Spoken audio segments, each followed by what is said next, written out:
Hello दोस्तों, स्वागत है एक बार पुनः आप सभी का अपने इस YouTube चैनल टॉपर गैलेक्सी में। दोस्तों, इस वीडियो पे हम लोग बात करने वाले हैं 12th केमिस्ट्री के अंतर्गत 5 ऐसे महत्वपूर्ण टॉपिक की जो कि आपका ऑर्गेनिक केमिस्ट्री से होने वाला है। यानी आपका जो कार्बनिक रसायन है तो आपकी पार्ट 2 बुक से जितने भी आपके महत्वपूर्ण टॉपिक है इस वीडियो में आपको बताऊंगा। और इन टॉपिक को पढ़ने के बाद आपकी बोर्ड एग्जाम में यहां से 25 नंबर जो है बिल्कुल क्लियर होने वाले हैं। और यह मैं दोस्तों आपको 100% गारंटी के साथ कहता हूं। यहां पर बस आपको थोड़ा सा देखना है कि यह क्वेश्चन किस प्रकार से आते हैं और इनमें से कुछ क्वेश्चन आपके पार्ट 1 बुक से भी सम्मिलित किए गए हैं, क्योंकि आप सभी के जो है काफी ज्यादा कमेंट आ रहे थे कि भैया ऑर्गेनिक केमिस्ट्री यानी कि जो आपका पार्ट 2 है इसमें हमारी जो है कम तैयारी हुई। और यहां पर आपका जो मतलब पार्ट 1 बुक है, क्योंकि देखिए क्या होता है, जैसे आप लोग जैसे ही पढ़ाई स्टार्ट करते, ठीक है, तो आप लोग के पास बुक रहती है तो आप शुरुआत का ज्यादा देखते हैं, तो यानी कि आपका जो पार्ट 1 है इसकी तैयारी आपकी हो जाती है, लेकिन आपको पार्ट 2 जो है इसमें थोड़ा सा आपका मिस्टेक रह जाता है। तो इसी के चलते मैं आपको यहां पर कम समय में थोड़ा सा बताऊंगा कि आपको यह 5 टॉपिक जो है बिल्कुल तैयार कर लेना है और इनका साथ ही मैं आपको सॉल्यूशन भी बताऊंगा, यानी कि इनका जो है आपको आंसर कैसे मिलेगा वह भी बताऊंगा। तो आपको बिल्कुल अंत तक देखना है। तो चलिए शुरू करते हैं। पर सबसे पहले आपका देखिए कुछ बुक में आपके जैसे केमिस्ट्री की बात करें तो आपका केमिस्ट्री में जो कुछ नियम होते हैं ना, नियम आपके बोर्ड एग्जाम में लगभग देखिए आपसे ज्यादा यहां पर ये तो नहीं कहूंगा कि आपका ये 5 या 6 नंबर के लिए आते हैं, लेकिन यहां पर आपके कम से कम 2 नियम तो आते ही आते हैं ना। 2 नियम तो आपके 100% आएंगे और ये बिल्कुल रियल है ना। तो आप सभी जानते हैं कि 2 नियम अगर आएंगे तो कम से कम अगर यह नियम 2 नंबर के लिए आ गया तो 4 नंबर तो आपके नियम में आते ही आते हैं। तो अब 4 नंबर का भी बहुत ज्यादा महत्व है। तो यहां पर मैं आपको पहले बताऊंगा कि कुछ आपकी बुक में महत्वपूर्ण नियम है जो कि आपकी पूरी किताब से है ना। तो ये नियम आपको कहां से तैयार करने हैं, कौन कौन से हैं, तो उनको पहले चलिए देखते हैं। तो सबसे पहले देखिए आपका जो इंपॉर्टेंट है इसमें नंबर 1 पर आपका आता है हेनरी का नियम, ठीक है, जो कि आपका बिलियन चैप्टर आपने पढ़ा होगा। ठीक है, बिलियन चैप्टर में यार आपको कई बार जो है इसका रिवीजन भी करा चुका हूं। इसके जो न्यूमेरिकल क्वेश्चन है वह आपके चल ही रहे हैं। तो बाकी आपका यहां पर पहला जो आपका इंपॉर्टेंट है ये आपका हेनरी का नियम होता है। हेनरी का नियम मैं आपको कई बार बता चुका हूं, बाकी अगर आप कमेंट करते हैं तो फिर से आपको एक बार बता दूंगा। तो यहां पर ये काफी ज्यादा इंपॉर्टेंट है, आपके बोर्ड एग्जाम में कम से कम 2 नंबर या 3 नंबर के लिए आता है, यानी कि इससे ज्यादा नहीं आता, लेकिन ये 2 नंबर या 3 नंबर के लिए पूछा जाता है। तो इसलिए आपको हेनरी का नियम बहुत अच्छे तरीके से तैयार होने चाहिए, काफी महत्वपूर्ण टॉपिक है ये। इसके अलावा दूसरा आपका है कोलराउस का नियम, जो कि आपका यहां पर यह भी काफी महत्वपूर्ण है। तो इसको भी मैं आपको बता चुका हूं कि यानी कि आपका जो कोलराउस का नियम होता है इसको हमने देखा है ना, जो आपका अनंत अंतर पर क्या होता है, इनकी मोलर चालकता जो होती है, जैसे कि हम लोग HCl की बात करें, ठीक है, किसकी, हम लोग अगर HCl की बात करें, जैसे आपका HCl है ना, तो इसमें आपका जो इसको हमने कोलराउस का नियम जो देखा था उसमें क्या देखा था, HCl का जो है अनंत अंतर पर क्या होता था, जो इसकी HCl की मोलर चालकता होती है HCl की, ये आपकी जो है यहां पर धनायन और जो ऋणायन मोलर चालकता होती है इसके योग के बराबर होती है। यानी कि आपका इस प्रकार से होता है H+ और यहां पर प्लस करके लैम्डा यहां पर इन्फिनिट अनंत अंतर पर होती है ना, तो ये आपका Cl-। तो यहां पर इसको मैंने आपको बहुत ही बेहतरीन तरीके से समझाया है। तो आप लोग जो है इस वीडियो के डिस्क्रिप्शन में जाइएगा तो आपको एक प्लेलिस्ट मिलेगा जो कि आपका क्लास 12th केमिस्ट्री के ऊपर है, तो आप लोग उसको देखिएगा, बिल्कुल बेहतरीन तरीके से आपकी तैयारी हो जाएगी। तो ये सारी जिनका मतलब जो भी सलूशन है आपको वहीं पर मिलेगा। तो आपको जाना है, बस आपको ये पहले क्वेश्चन देख लीजिए कि कितने क्वेश्चन आपको तैयार करने हैं, इनको आप कहीं पर टिक कर लीजिएगा, आपके पास जो भी बुक हो आप जहां से पढ़ाई करते हो,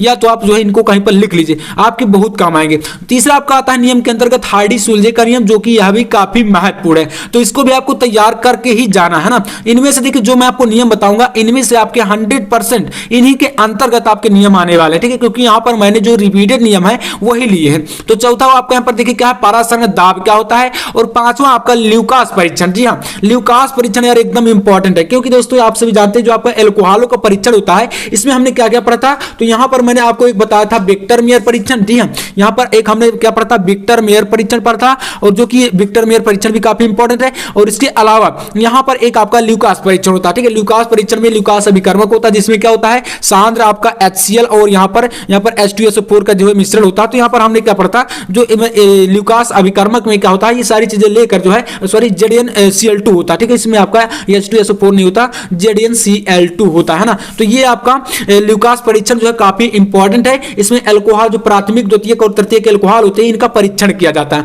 तो इनमें से जो ये 5 आपके टॉपिक हैं, 5 में से आपके बोर्ड एग्जाम में समझ लीजिए एक टॉपिक 100% आने ही वाला है, और इनको अगर पढ़ लेते तो आपको यहाँ पर काफी ज्यादा हद तक मैंने 25 नंबर बताया, 25 नंबर आपके सभी टॉपिक के अंतर्गत होंगे। और एक जैसे आपका यहाँ पर मैंने टॉपिक एक बताया है, लेकिन इसके अंतर्गत आपके काफी सारे क्वेश्चन है ना, तो इनको आप तैयार कर लीजिएगा। इसके बाद चलिए देखते हैं दूसरे के अंतर्गत आपकी कुछ महत्वपूर्ण अभिक्रियाएं होती है, जो कि नेमिंग रिएक्शन आप लोग जानते होंगे। और नेमिंग रिएक्शन भी बोर्ड एग्जाम में काफी ज्यादा मात्रा में आती है, और कम से कम आपकी 2 नेमिंग रिएक्शन हर बार आती है, ठीक है। अब यहाँ पर मैं देखिए आपसे ये नहीं कहूँ कि यहाँ पर जो है 5 या 6 नंबर के लिए या ये मतलब 5 नंबर के लिए या आपकी 2 या 3 से अधिक आते हैं, लेकिन ऐसा नहीं होता ना।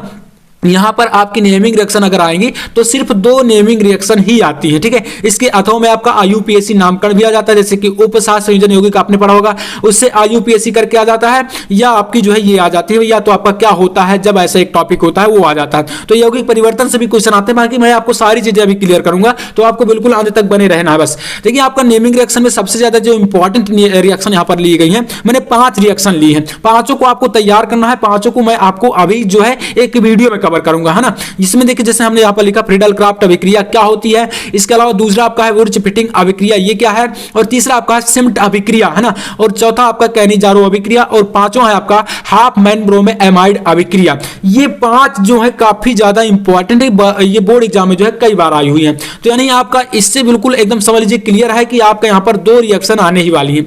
अब इन 2 रिएक्शन में से आपको देखिए मैं आपको एक ही वीडियो में, जो आपकी 5 है, कल मैं आपको एक नेक्स्ट वीडियो दूंगा जिसमें से मैं आपको ये 5 रिएक्शन को एक वीडियो में कवर करूंगा, यानी कि 5 को मैं एक वीडियो में करा दूंगा, ताकि आपको इनका सॉल्यूशन भी मिल जाए। बाकी मैंने आपको ये बताया कि आपको एक आइडिया लग जाएगा कि किस प्रकार से आपको तैयारी किस बेस पर करनी है, ठीक है। तो ये आपके लिए काफी बेहतर होगा। तो इसलिए आपको रासायनिक अभिक्रिया में ये 5 रिएक्शन बिल्कुल अभी से बिल्कुल पढ़ लेना, ठीक है। तो चलिए आपका दूसरा टॉपिक है, दूसरे टॉपिक के अंतर्गत आपके 5 क्वेश्चन है, तो ये आप लोग तैयार कर लेंगे। इसके अलावा चलिए देखते हैं आपका यहाँ पर तीसरा। देखिए तीसरा जो टॉपिक है यह बोर्ड एग्जाम में कितने नंबर के लिए आता है, तो 5 नंबर के लिए आता है। और 5 नंबर में आपका आता है जो है प्रयोगशाला विधियां। देखिए केमिस्ट्री में अगर आपका पेपर होगा तो वहां पर प्रयोगशाला विधि ना आए ऐसा हो नहीं सकता, है ना। तो चाहे आपका एक ही क्वेश्चन आए, लेकिन एक प्रयोगशाला विधि 100% आती है, 101% आपके बोर्ड एग्जाम में एक क्वेश्चन आता है 5 नंबर के लिए। तो 5 नंबर की तैयारी आपको देखिए करनी ही पड़ेगी, क्योंकि यार अगर पास होना, काफी सारे बच्चे को कमेंट आ रहा है कि पास होना है, तो पास होने के लिए समझ लीजिए आपका 20 से 25 नंबर ही काफी होता है ना।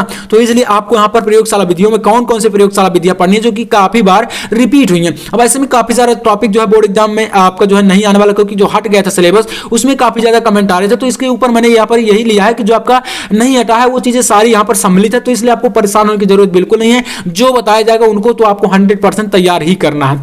तो यहां पर देखिए आपका प्रयोगशाला विधियों में आता है नंबर 1 पर आपका है डाई एथिल ईथर के निर्माण की प्रयोगशाला विधि, ठीक है। तो डाई एथिल ईथर क्या होता है आपका, इसका फार्मूला देखिए मैं आपको बता देता हूं। यहां पर डाई एथिल ईथर का जो प्रयोगशाला विधि है, यहां पर इसको कैसे बनाते हैं, तो आपका C2H5 और O और ये C2H5 क्या होता है आपका डाई एथिल ईथर होता है। इसके निर्माण की जो प्रयोगशाला विधि है ये एकदम इंपॉर्टेंट है, इसको आप तैयार कर लीजिएगा। ऑर्गेनिक केमिस्ट्री में सबसे ज्यादा इंपॉर्टेंट जो आपकी प्रयोगशाला विधियां हैं वो यही होने वाली हैं। इसके बाद आपका दूसरा आता है फॉर्मल्डिहाइड बनाने की प्रयोगशाला विधि। तो यह भी काफी महत्वपूर्ण, देखिए प्रयोगशाला विधियों के ऊपर मैं आपको बता दूं, देखिए क्या होता है, जैसे हम यहां पर बात कर रहे हैं प्रयोगशाला विधियों की, तो आपको क्या करना है, इस वीडियो के डिस्क्रिप्शन में जाइएगा सबसे पहले, ठीक है। वहां पर आपको एक प्लेलिस्ट मिलेगी जिस पर आपको टोटल प्रयोगशाला विधियों के वीडियो मिलेंगे। जी हां दोस्तों, जितनी भी प्रयोगशाला विधियां हैं इन सभी का सलूशन सिर्फ आपको वहां पर मिल जाएगा। उस प्लेलिस्ट को जैसे ही आप ओपन करेंगे तो सीधा आपको जितनी भी ये क्वेश्चन है सभी का बिल्कुल फुल सलूशन का वीडियो आपको वहां पर एक सीरियल वाइज मिल जाएगा। तो आपको ये सारे क्वेश्चन वहां पर तैयार करने, ठीक है। कैसे चित्र आपका मतलब चित्र कैसे बनाना है, क्या चीजें हैं जो भी वहां पर रिएक्शन कैसे कराते हैं, सारी चीजें वहां पर आपको मिलेंगी। तो तीसरा आपका है एथिल एमीन बनाने की प्रयोगशाला विधि, और चौथा आपका क्लोरोफॉर्म के निर्माण की प्रयोगशाला विधि, और पांचवा आपका एसीटोन के निर्माण की प्रयोगशाला विधि। ये 5 प्रयोगशाला विधि आप पढ़ लीजिएगा, 5 से बाहर आपका बिल्कुल नहीं आएगा। 5 में आपका 100% एक प्रयोगशाला विधि आपके 5 नंबर के लिए आने वाली है, तो इसलिए बिल्कुल पढ़ के जाना है। बाकी यहां पर 3 टॉपिक आपके कंप्लीट होते हैं। इसके बाद आपका चौथा एक टॉपिक है जो कि आपका IUPAC नामकरण होता है, जो कि यौगिक कार्बनिक यौगिक से मतलब कोऑर्डिनेशन कंपाउंड जो आपका उपसह संयोजन यौगिक है उससे आते हैं। और इनके अंतर्गत मैंने एक वीडियो बनाया था जो कि मैं आपको बता भी चुका हूं कि इसमें नामकरण आपको कैसे करना होता है इनका जो है, जैसे कि आपको मैं एक करके बता देता हूं। जैसे कि आपका फर्स्ट क्या है, फर्स्ट कह रहा है कि K3Al और यहां पर क्या है C2O4 और यहां पर होल्थराइज है। तो इस पर मैंने क्या बताया था आपको, जब एक वीडियो मैं यहां पर 2 वीडियो आपको बना चुका हूं। 2 वीडियो मैं आपको IUPAC के ऊपर टोटल दे चुका हूं, जिसमें जैसे कि यहां पर मैंने बताया कि आपका जैसे ये पूरा क्या है एक यौगिक होता है, ठीक है। ठीक है। अब इस यौगिक में आपको क्या देखना होता है, तो यहां पर सबसे पहले आपको जो है ब्रैकेट के अंदर का पार्ट और ब्रैकेट के बाहर का पार्ट दोनों को अलग अलग करके देखना। जैसे यहां पर अगर हमने जो है ये डॉट लाइन जैसे यहां पर लगा दिया, डॉट लाइन से हमने इसको क्या किया, डिवाइड कर दिया, तो ब्रैकेट वाला पार्ट आपका अलग हो गया और ये आपका अलग हो गया। तो जो पार्ट पहले आता है उसी से नामकरण करना स्टार्ट करना होता है, ये आप सभी जानते हैं। तो जैसे पहले क्या आ गया, पोटेशियम आया, तो यहां पर K3 लगा, इसमें 3 और 2 कुछ भी लग जाए इससे मतलब आपको नहीं है, यहां पर सिर्फ क्या है, ये पोटेशियम है। तो यह आपका क्या है, पोटेशियम है। अब इसके बाद देखिए मैं आपको बताऊंगा, बाकी आपको इनको करना है और नहीं मिल रहा तो आप कमेंट करिएगा, मैं आपको फिर से एक वीडियो बना दूंगा जो कि आपकी टोटल IUPAC के ऊपर होगी। बोर्ड एग्जाम से पहले सारे टॉपिक आपको क्लियर करूंगा। तो ये आपका पोटेशियम हो गया। अब आते हैं इस ब्रैकेट वाले पार्ट में। ब्रैकेट वाले पार्ट में देखिए क्या होता है, यहां पर आपका एक ये लिगेंड होता है जो आपके यहां पर जो है स्मॉल, ये आपका मतलब छोटे कोष्टक के अंतर्गत लिखा है, और ये आपका क्या होता है, केंद्रीय धातु परमाणु होता है। तो लिगेंड की संख्या और लिगेंड का नाम पहले लिखा जाता है। तो यहां पर क्या है आपका, ये 3 है। 3 को क्या बोलते हैं आप लोग, 3 को आप लोग ट्राई बोलते हैं, तो ट्राई आपका हो गया। और ये क्या है, ये C2O4 जो होता है इसको बोलते हैं ऑक्सीलेटो, ठीक है। तो ये आपका ट्राई ऑक्सीलेटो है, ऑक्सीलेटो, ठीक है, ऑक्सीलेटो। और इसके बाद ये हो गया ऑक्सीलेटो। अब यहां पर फिर क्या है, Al है। Al को क्या बोलते हैं, एल्युमिनियम। लेकिन मैंने आपको बताया था कि अगर ये ऋणात्मक पार्ट में आता है, ऋणायन संकर में आता है, तो आपको एल्यूमिनेट लिखना पड़ेगा, यानी 8 शब्द जो होता है वह आपका अनुलग्न में जुड़ता है, तो ये हो जाएगा एल्यूमिनेट, ठीक है, एल्यूमिनेट, ठीक है, नेट, एल्यूमिनेट। और इसके बाद आपको ब्रैकेट में इसकी ऑक्सीडेशन नंबर लिखनी होती है जो कि आपका रोमन संख्या में लिखी जाती है, तो यहां पर आपका 3 हो जाएगा, 3, ठीक है। तो ये आपका इस प्रकार से मतलब पोटेशियम ट्राईऑक्सीलेटो एल्यूमिनेट 3rd, इस प्रकार से आपको नामकरण करना है। तो यहां पर आपके यहां पर मैंने 7 यौगिक लिए हैं, 7 को आपको तैयार करना है, 7 एकदम इंपॉर्टेंट। आप इसका स्क्रीनशॉट ले लीजिए और प्रैक्टिस करिए, एकदम आसान होते हैं, बिल्कुल आसान तरीके से। आपको बस इनको डिवाइड कर देना, ब्रैकेट के बाहर का और ब्रैकेट के अंदर का, फिर आपको जो पहले पड़े उसी को करना है। और कुछ यहां पर आप लोग कह रहे थे कि जैसे आपका डबल लिगेंड आ जाता है तो क्या करेंगे, तो वहां पर आपको अल्फाबेट को जो है अप्लाई करना होता है। तो ये चीजें बाकी आपका देखिए 5वां टॉपिक आपका आता है क्या होता है जब। तो क्या होता है जब के ऊपर एक स्पेशल वीडियो मैं जल्दी ही बनाने वाला हूं, इस वीडियो के बाद तो सारी चीजें कवर करूंगा। यहां पर पहला आपका जो है इसमें मेथनॉल की क्रिया अगर अमोनिया से कराएं तो क्या होगा, आप लोग इनको अपने से तैयार करने की कोशिश करिएगा। इसके बाद एथिल अल्कोहल को शांत सल्फ्यूरिक अम्ल के साथ 140 डिग्री सेल्सियस पर गर्म करने पर क्या होगा। और नेक्स्ट है हमारा सिल्वर नाइट्रेट के मिलियन में फास्फीन गैस जो है प्रवाहित करने पर क्या होगा। और चौथा आपका फार्मिक अम्ल में फेनिल मिलियन मिलाया जाता है तो क्या होगा।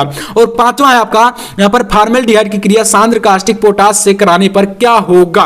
देखिए क्या होता है कि जब के अंतर्गत जितने भी मैंने लिए हैं एकदम इंपॉर्टेंट है, बार बार रिपीट हो रही हैं। और इसके बाद 6वां है आपका एसिटिक अम्ल में क्लोरीन गैस प्रवाहित करने पर क्या होगा। तो ये क्या होता है जब के अंतर्गत आप इसका स्क्रीनशॉट ले लीजिए और बिल्कुल इनको तैयार करना है। तो ये आपके 5 टॉपिक है जो कि बोर्ड एग्जाम में आपके यहां पर 25 नंबर समझ लीजिए पक्का कराएंगे, और 25 नंबर आपके पास होने के लिए भी काफी होते हैं। तो इसलिए आप इनको बिल्कुल तैयार कर लीजिएगा। तो मैं उम्मीद करूंगा कि आपको वीडियो पसंद आया होगा। वीडियो अच्छा लगा तो लाइक कर देना और चैनल पर ना सब्सक्राइब भी कर लेना। मैं आपसे मिलता हूं नेक्स्ट वीडियो में, तब तक के लिए जय हिंद, वंदे मातरम।